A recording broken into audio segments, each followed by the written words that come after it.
Milei, o novo presidente da Argentina, já começa a adotar algumas mudanças significativas na Argentina e os seus novos planos econômicos estão sendo chamados de Plano Motosserra. Vamos entender exatamente aqui quais são as suas consequências e também quais são as principais medidas. Já adianto, hein? Pressão em curto prazo em cima do Milei vai ser bastante grande. A gente teve também, pessoal, o Zelensky se reunindo tanto com o presidente da Câmara, como também com o Biden, e conseguindo um pacote que, em primeira vista, parece significativo, 200 milhões de dólares. Mas, segundo o Biden, o dinheiro está acabando e o Zelensky queria pelo menos 60 bilhões. Biden pede para que o Congresso aprove um presente de Natal para o Putin. Vamos falar um pouquinho também, pessoal, sobre o Irfan Ali, que é o presidente da Guiana, ou da Guiana, que garantiu, pessoal, que sim, fará a reunião com a Venezuela, só que não vai discutir a questão da legitimidade ou não da anexação de Essequibo pela Venezuela. Como assim, pô, não é o que o cara vai discutir? Vamos entender exatamente o que vai rolar na reunião. Lembrando que o Brasil vai ser o principal mediador que ali vai estar. E a gente tem também uma resolução na Assembleia Geral da ONU pedindo por um cessar-fogo, a libertação dos reféns e também a entrada de ajuda humanitária em Gaza. Israel responde não com muito um bom humor, vamos colocar assim, e fala que os ataques vão continuar com ou sem apoio internacional. Inclusive, algumas medidas bem impactantes estão sendo feitas, como, por exemplo, a inundação de túneis ali de Gaza, inclusive uma série de impactos sociais e ambientais. Só que o principal apoiador de Israel, apesar de estar mandando os projéteis e os financiamentos, já garantiu: Israel, você tem que parar, você tem que mudar. A ajuda internacional vai acabar. Se vocês querem entender um pouco mais sobre esses assuntos, e muito mais também sobre geografia, geopolítica, atualidades, política, polêmicas, enfim. Tudo para você se manter sempre bem atualizado. Já se inscreve no canal, deixa seu like, compartilha esse vídeo, que eu, professor Ricardo, conto muito com a sua ajuda. Belezinha? Para quem não me segue no Instagram, @prof_ricardo_marcílio. E se você quiser, galera, me acompanha lá no Instagram, tá? Que é super sensacional. E também, pessoal, apoia aqui o canal, tá? Super legal. Acho que, sei lá, pra meu trabalho aqui, né? Acho que é uma forma de gratidão. Se não puder, galera, só o like também, engajamento, já tá sensacional. Tamo junto? Então bora lá pro vídeo que tem bastante assunto importante aí pra gente discutir. Primeiro ponto, galera, que eu acho que é relevante, a gente teve a informação que o Javier Milei, o novo presidente da Argentina, já começou a adotar algumas medidas de mudanças econômicas. Primeiro assim, né? Durante a sua campanha eleitoral, ele foi bem enfático que ele não faria relações com países comunistas, que não respeita a liberdade, que o povo chinês é um povo prisioneiro e tal. Galera, querendo ou não, a Argentina precisa pagar algumas dívidas em curto prazo e uma espécie de swap cambial está sendo feito pelos chineses. A Argentina ainda precisa receber um valor equivalente a 5 bilhões de dólares para conseguir pagar suas dívidas frente aos chineses. Não penso que o Javier Milei iria desprezar essa, entre aspas, ajuda dos chineses. Então ele já anunciou, galera, que quer manter boas relações, que ele respeita ali o povo chinês, né? Enfim, respondeu a carta que o Xi Jinping mandou quando ele foi eleito. E a mesma coisa com o Brasil. Muita gente chama isso de hipocrisia, eu chamo de vida política, né? O político, ele tem que impressionar, ele tem que engajar, mas era meio óbvio, né, que a Argentina, no momento de recessão econômica, como ele falou, um paciente na UTI em estado terminal, não pode romper as relações econômicas e geopolíticas com os dois principais parceiros comerciais, que é Brasil e a China, né? Ou seja, por isso que eu diria que ele tá meio que voltando atrás. Mas, opinião minha, tá? Ele já sabia que ele não ia fazer isso, mas engaja muito mais, né, na luta contra o socialismo, tá, essas coisas. Então, por isso que ele deu essas declarações bem fortes durante a campanha. Mas assim, de medidas econômicas, pelo menos o que ele pode fazer por decreto e não tem que passar pelo Congresso, ele tá adotando. A gente teve, pessoal, algumas medidas bem impactantes. Por exemplo, a desvalorização do peso. Isso tende, galera, a aumentar a competitividade dos produtos argentinos que tendem a ficar mais baratos, facilitando a exportação e a entrada de dólares, que é o que a Argentina mais precisa. Claro que tem os seus impactos negativos. Se a moeda argentina está desvalorizada, isso reduz ainda mais o poder de compra da população argentina, pelo menos em curto prazo. Mas é uma tentativa do Javier Milei de tentar manter a balança comercial positiva, tá? Talvez em curto prazo um certo prejuízo, mas em longo prazo o Milei garante que vai melhorar. Lembrando, pessoal, que ele fala que todos os planos que ele adotou são remédios amargos, mas necessários, para um paciente em UTI em estado terminal. Ele fala que não é do dia para a noite que as coisas vão mudar, já que a Argentina tem governos populistas há pelo menos 100 anos, tá? Inclusive, galera, ele falou que para conseguir controlar a inflação, ele espera que a população dê para ele de 18 a 24 meses. Estamos falando de praticamente 2 anos, sendo que em curto prazo, com essas medidas de corte de gastos públicos, redução dos subsídios e por aí vai, a tendência é a população dar uma chiada, hein? Vamos entender o porquê. Ele garantiu também, pessoal, como eu falei, a redução dos subsídios para transporte público, energia, gás, água. Por quê? Segundo ele, a Argentina, como está numa crise econômica, o governo tenta adotar um viés populista para fazer com que a população consiga comprar gás, consiga comprar água, consiga ter acesso ao transporte público, só que aí isso vai gerando um déficit público. Isso vai corroendo o poder de compra, aí no próximo ano o governo tem que dar mais subsídio. Aí como dá mais subsídio, é mais déficit público, que gera mais inflação, mais desconfiança da moeda.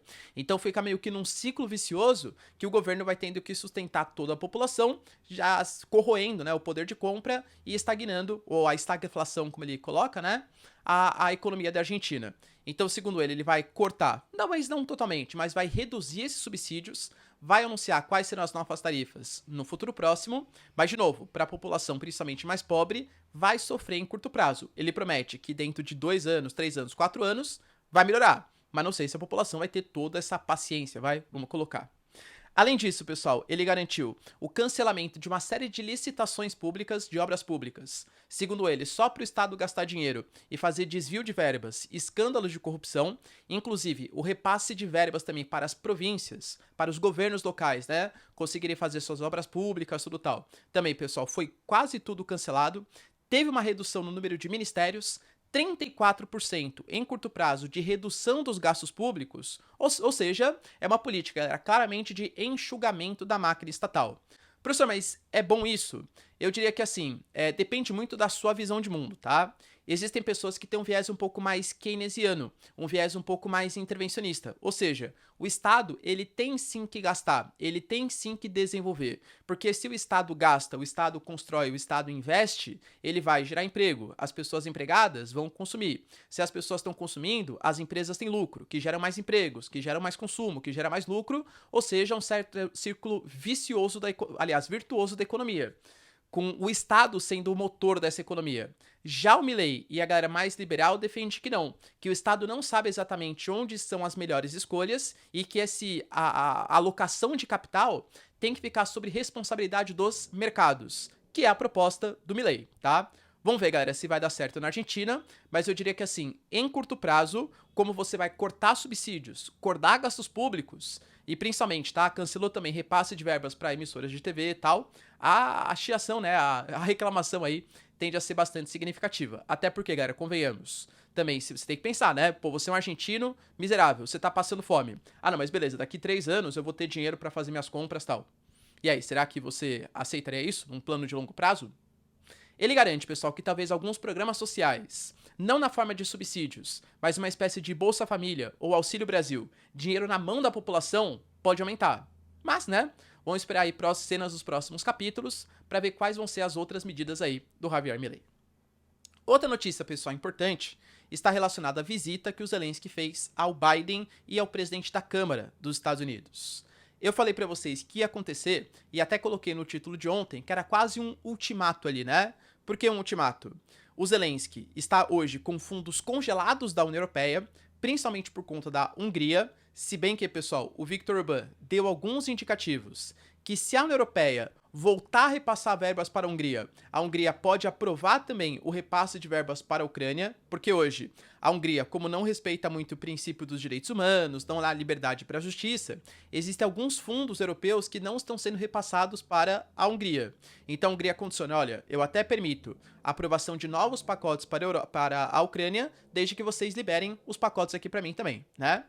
Mas foi nos Estados Unidos, principalmente, convenceu o Congresso americano a aprovar um novo pacote. A gente sabe, pessoal, que a Ucrânia, nesse momento, ela está esperando um pacote de cerca de 61 bilhões de dólares, tá? Professor, os Estados Unidos ainda têm dinheiro para mandar para os ucranianos? Não sou eu que estou falando, tá? Palavras do presidente dos Estados Unidos. A gente vai ajudar a Ucrânia enquanto der.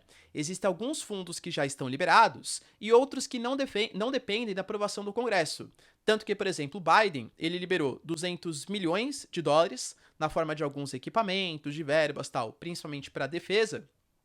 Mas assim, a Ucrânia pedia pelo menos um pacote um pouco mais estável de 60 bilhões de dólares. Eu sei que 200 milhões de dólares parece uma coisa super significativa. Pô, se eu tivesse esse dinheiro, né? Enfim, tá? Mas quando a gente fala, galera, em repasse de verbas e capacidade militar, ainda mais contra a Rússia, pô, óbvio que isso é bastante impactante. Inclusive, galera, a Reuters, olha que interessante. Ela falou, soltou um serviço ali de inteligência, né? Colocando que a Rússia perdeu, só desde o início do conflito, 315 militares, e que isso correspondia a 90% do exército antes da ofensiva, tá? Ah, professor, quer dizer então que hoje só resta 10% do exército da Rússia? Claro que não, né? Porque a Rússia foi fazendo novas convocações, colocando ali reservistas, tudo tal. Mas convenhamos, né, que se de fato esse número for real, 315 é um baita número, hein? Número bem impactante. Mesmo com a conversa que ele teve com o Congresso, eu não acho, galera, que vai conseguir ter uma aprovação, pelo menos não até o encerrar dessa semana. Lembrando que o Congresso americano entra em recesso e só volta no dia 8 de janeiro, ou seja, só depois da passagem do ano, e é um período bastante longo para quem está em guerra, tá? O Biden, ele tentou meio que convencer o Congresso americano e falou que a não aprovação de um pacote seria o melhor presente de Natal para o Putin, mas não acho que essas palavras vão convencer o Congresso americano.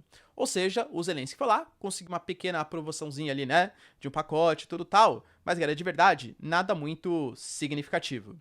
Lembrando que a Rússia, talvez em resposta à visita que o Zelensky fez aos Estados Unidos, fez novos ataques contra Kiev, inclusive deixando mais de 50 feridos e atacando casas e até mesmo um hospital infantil.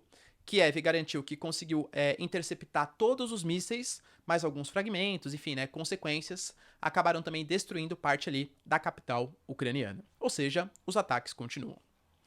Outra notícia, galera, importante, está ligada a declarações do Irfan Ali. Irfan Ali, para quem não sabe, é o presidente da Guiana.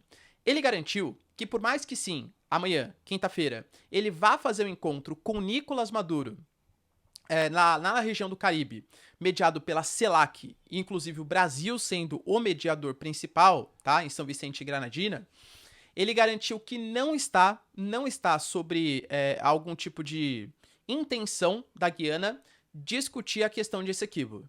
Não, professor, mas calma aí, né? Pô, vai o Nicolás Maduro lá, que fez um referendo para anexar Essequibo. Vai o Irfan Ali, que é dono de Essequibo da Guiana. Eles vão discutir o quê, né? A cor dos olhos do Nicolás Maduro? Então, pessoal, por quê? O Irfan Ali, ele falou que, na verdade, o que ele quer discutir é algum tipo de pacto de não agressão, que inclusive adiantei para vocês no vídeo de ontem, tá? Porque ele considera, o Irfan Ali, que a questão de Essequibo, ela não tem que ser decidida por uma reunião bilateral entre Venezuela e Guiana, e sim pelas cortes internacionais. A grande questão é que as cortes internacionais não são reconhecidas pelo Nicolás Maduro, que quer que a CELAC ou algum tipo de reunião bilateral seja o fator decisivo. Então, entende? É o que eu falei para vocês. Ah, professor, vamos ter paz então na quinta-feira? Não é esse nem o objetivo, tá? É um conflito que dura desde o século XIX. Não esperem que uma única reunião, convocada meio que às pressas, a emergência, vai solucionar a questão de Essequibo. O problema, o que eles estão indo discutir, segundo o Brasil, são duas coisas. Primeiro, qual vai ser o organismo responsável por julgar essas questões? O Brasil, por meio do Celso Amorim, já deixou claro que a gente quer que seja um organismo que represente o Sul global, muito possivelmente a CELAC ou até mesmo o UNASUR. A Guiana, pelas palavras, né, falou que não concorda com isso. Talvez já seja o primeiro ponto de discordância. Outro ponto é um pacto de não agressão, o pacto de não intervenção militar. Ou seja, não é resolver a questão, é ter a promessa que nem a Guiana convocará militares para atuar, principalmente dos Estados Unidos, e nem a Venezuela fará algum tipo de intervenção militar, tá? Então é uma reunião que promete bastante, e eu diria que talvez o principal ponto de discordância esteja acerca de quem vai ser o responsável por julgar a questão de Essequibo. A Guiana disse que só aceita as cortes internacionais. Claro, muito mais favoráveis ali aos americanos, né? A gente sabe. E outro ponto, cara, que mexeu bastante também com a geopolítica, está ligado à Assembleia Geral da ONU. A gente teve uma votação que, para julgar principalmente um cessar-fogo no território de Gaza, deixar chegar ajuda humanitária e também liberar a entrada de... aliás, para o Hamas libertar os seus reféns. Essa votação, ela já foi muito... A mesma votação, inclusive, né? Tinha sido produzido pelos Emirados Árabes Unidos e tinha sido colocado para votação no Conselho de Segurança da ONU. A gente teve os 15 votos, sendo que a gente teve 13 países, inclusive o Brasil, que votaram favoravelmente ao cessar-fogo, um país que meio que se absteve, que foi o Reino Unido, e os Estados Unidos que vetou, alegando que ele concorda com algumas posições, mas ele discorda de um cessar-fogo agora porque isso só fortaleceria o Hamas. Aí a gente teve críticas do Mahmoud Abbas, críticas da Turquia, a Turquia falando, não, mas tem que mudar o Conselho de Segurança da ONU, os Estados Unidos, a Linda Thomas Greenfield, eles só ficam criticando, eles só ficam vetando, eles estão boicotando o funcionamento da ONU. Então os Estados Unidos, assim, foi alvo de grandes críticas. Até a China falou que os Estados Unidos, que pregavam tanto a questão do respeito, né, aos direitos humanos, tudo tal, estavam sendo altamente hipócritas por não aprovar uma resolução que pedia um cessar-fogo e a chegada de ajuda humanitária. Ou seja, segundo a China, né? Para os americanos, falar em ajuda humanitária para a Ucrânia, beleza, mas agora, quando é para os palestinos, já que Israel é um dos seus aliados, eles ignoram, né? Já que isso foi vetado pelo Conselho de Segurança, isso foi para a Assembleia Geral. Ou seja, a gente teve, pessoal, 193 países votando, sendo que 153 votaram favoráveis, inclusive ao Brasil, 23 se abstiveram e só 10 foram contra. Ou seja, a Assembleia da ONU votou a entrada da ajuda humanitária e um cessar-fogo. Legal, professor. E agora, né? O que acontece? E agora, galera, de verdade? Nada. Eu diria que isso é muito mais um caráter consultivo, é mais ou menos assim, uma pressão política. Israel, olha qual é o posicionamento mundial sobre os seus ataques à faixa de Gaza, sobre a situação na Palestina. Temos 153 países de 193 que condenaram ali as suas ações. Mas Israel já falou, galera, que já falou no passado, tá? Que não vai respeitar as deliberações da ONU, que segundo Israel é uma organização hipócrita, e a gente teve o próprio Eli Cohen, por exemplo, que é um cara, o ministro das Relações Exteriores de Israel, garantindo que os ataques vão continuar com ou sem apoio internacional. Inclusive, algumas medidas até... Eu falei pra vocês, tá, galera? A gente teve ataques, por exemplo, a Khan Yunis aí, cada vez mais significativos. O Hamas, hoje, tá praticamente aniquilado, palavras do próprio Galan, e não aniquilado no sentido que não vai restar nada do Hamas, mas no sentido, assim, organizacional. Israel, com seu serviço de inteligência, tá conseguindo isolar algumas posições. É a fase 1 do que eles estão chamando. A segunda fase vai ser uma ocupação total e a aniquilação completa ali do Hamas, tá? Inclusive, algumas medidas mais radicais estão sendo tomadas. Por exemplo, Israel acabou de colocar ali, pessoal, para jogo no porto de Eilat o seu equipamento, talvez dos mais modernos nesse sentido do mundo, que é a corveta da classe SAR 6. Segundo eles, tá? Isso vai ser usado para fins militares, óbvios, só que a gente não sabe se é para usar contra o Hamas na faixa de Gaza ou o que eu venho colocando para vocês nos vídeos anteriores, os Houthis, que estão bloqueando a chegada de ajuda, a chegada de navios comerciais, né? Em direção a Israel, sendo que já atacaram embarcações francesas, americanas, norueguesas, e Israel tá vendo que os Estados Unidos não está respondendo à altura aos Houthis. Israel já falou que pode sim atacar os Houthis. Se atacar, galera, consequências severas, tá? O Irã, na Assembleia da ONU, se pronunciou e falou que, apesar das palavras pesadas de Israel, eles não têm chance alguma de acabar com o Hamas e que isso, na verdade, é um plano de Israel para praticar um genocídio, né? Vocês sabem o que eu tô falando, contra o povo palestino. E que o mundo precisa se unir, principalmente o mundo islâmico, para combater Israel, tá? Então foi mais ou menos isso que foi colocado na ONU. Inclusive, a gente teve até o representante da falando, olha, então beleza, né? Vocês aprovaram aqui um plano de cessar-fogo, né? Pô, legal. A primeira pessoa que vocês têm que avisar é essa aqui. E aí foi lá, mostrou uma plaquinha, que era o telefone de um dos representantes do Hamas. Inclusive, galera, só informação, tá?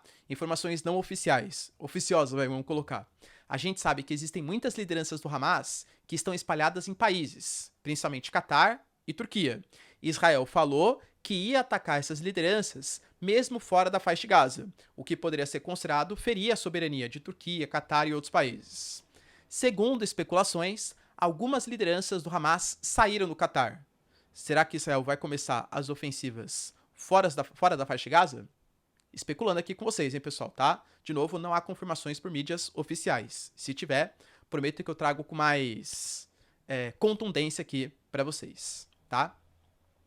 Bom, mas além disso, pessoal, né, a gente teve também, além da corveta, o anúncio que o sistema de bombeamento de água do Mar Mediterrâneo para a inundação dos túneis em Gaza, ele vai começar e já está começando. Só que, claro, para fazer toda a inundação vai demorar semanas para acontecer. Eu já falei para vocês que isso pode ser, assim, problemas sociais e ambientais gravíssimos. Salinização do solo, salinização da água do subsolo, a gente pode ter prejuízo à agricultura, tá? O próprio solo vai ficar desestabilizado numa região que é densamente povoada e muito pesada, né? Ou seja, pode ter algum tipo de seção do solo, enfim, prejudicando, causando milhares ali de mortes. Então, é uma situação problemática. E vendo tudo isso que está acontecendo, o Biden se pronunciou e garantiu, pessoal, que entre ele e o Benjamin Netanyahu há sim pontos de discordância. O Benjamin Netanyahu falou ontem que um ponto de discordância entre Israel e Estados Unidos é sobre o futuro de Gaza. Israel não quer que a autoridade palestina do Mahmoud Abbas controle aquela região, visto que o Mahmoud Abbas faz críticas severas a Israel e também aceita a existência do Hamas. Inclusive, não condenou as atitudes do Hamas, tá? Já os Estados Unidos fala que não, que a autoridade palestina é o órgão mais responsável por controlar aquelas posições. Isso vai dar problema no futuro, já adianto, tá? Outra questão que está sendo colocada é que o Biden colocou Israel. Vocês têm que parar.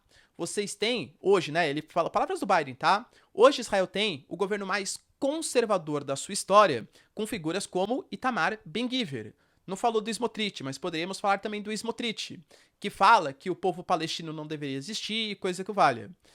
Falou, por exemplo, né, que o Israel hoje, com a demonstração que dá, não aceita a existência de um Estado palestino, por declarações do Smotrich, do Ben-Gvir, do próprio Benjamin Netanyahu e figuras aí que compõem o seu governo. Então ele fala, Israel tem que parar. Não dá pra gente pedir ajuda humanitária ou ajuda militar, financeira, para Israel, se vocês, palavras do Biden, tá? Continuam fazendo ataques deliberados, bombardeamentos deliberados contra civis na faixa de Gaza. Fica difícil para os Estados Unidos. E lembrando, por que ele fala isso? Porque ele pensa muito no povo palestino? Não. Porque ele sabe que ataques deliberados de Israel pode fazer com que a Aliança Islâmica se fortaleça, o que é péssimo porque é redução de influência dos Estados Unidos no Oriente Médio e porque estamos em período pré-eleitoral nos Estados Unidos. A votação tá ali, ó, pau a pau, 51 a 49% por enquanto. Sabe uma população que vota muito no Biden? Os islâmicos, dos Estados Unidos. Com essas medidas de apoio a Israel, será que eles vão apoiar tanto assim o Biden? Entende que não?